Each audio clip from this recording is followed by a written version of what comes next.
माझ्याबरोबर केदार शिंदे, पण आज त्यांच्याशी मी चित्रपटाबद्दल बोलणार नाहीये, तर महाराष्ट्रातल्या त्यांचं आवडीचं फिरण्यासाठीचं ठिकाण कुठलं आहे त्याच्याबद्दल बोलणार आहे.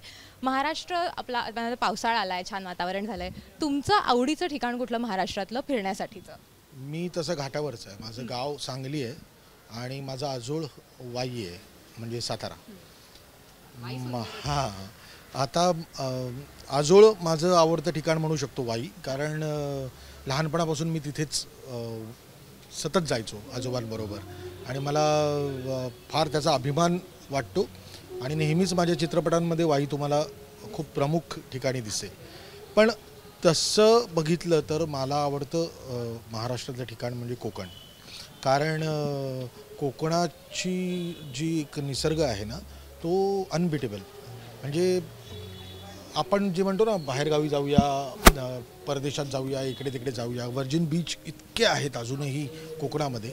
मी फार एक सिनेमांचं शूटिंग केलेलं आहे कोकणामध्ये, पण मला कोकण जास्त आवडेल.